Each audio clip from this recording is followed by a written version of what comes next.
নারীদের সাফ চ্যাম্পিয়ন হিসেবে হ্যাট্রিক শিরোপা ধরে রাখার মিশনে বৃহস্পতিবার মালদ্বীপের মুখোমুখি হবে বাংলাদেশ। বাংলার অধিনায়ক মারিয়া মান্ডা মালদ্বীপকে সহজভাবে দেখছেন না, আর কোচ পিটার বাটলার পুরনো স্মৃতি ভুলে নতুনভাবে শুরু করতে চান। অন্যদিকে মালদ্বীপ ভারতের কাছে হেরে রয়েছে ব্যাকফুটে। দুদলের ম্যাচ শুরু বাংলাদেশ সময় রাত 8টায়।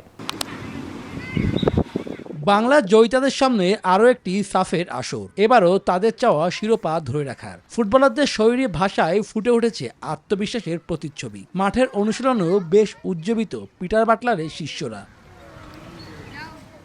রাতের আলোয় নিজেদের প্রথম ম্যাচ। আগের দিন গোয়ার ডন বস্কো স্টেডিয়ামে 1.5 ঘন্টা অনুশীলন করেন মারিয়া ঋতুপর্ণারা। ওয়ার্ম আপ সেশন দিয়ে শুরু, এরপর খেলোয়াড়দের মধ্যে 2 ভাগে ভাগ হয়ে শুরু হয় প্র্যাকটিস। অনুশীলনের পরবর্তী অংশে কোচিং স্টাফরা কৌশলগত দিক নিয়েও আলোচনা করে। মালদ্বীপের বিপক্ষে ম্যাচ সহজভাবে নিচ্ছেন না অধিনায়ক মারিয়া মান্ডা। না, আমাদের সর্বপ্রথমই যে প্রথম ম্যাচ, তো আমাদের টার্গেট থাকবে পয়েন্ট। আমাদের পয়েন্ট নিতে হবে। তো আসলে গোল হলো আপনার ম্যাচের উপর ডিপেন্ড করে।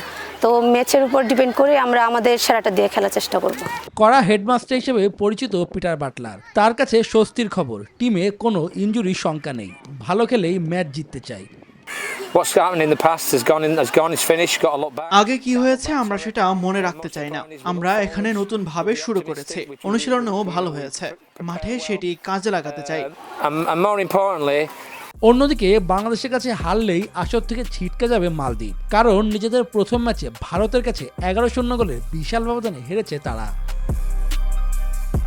দুদল দাঁড়িয়ে 2 সমীকরণের দিকে। বাংলাদেশের চাওয়া আসরে শুভ সূচনা করা, আর মালদ্বীপের চাওয়া যে কোনো উপায়ে পরবর্তী রাউন্ডে উত্তীর্ণ হওয়া। শুভদেবনাথ, নিউজ 24।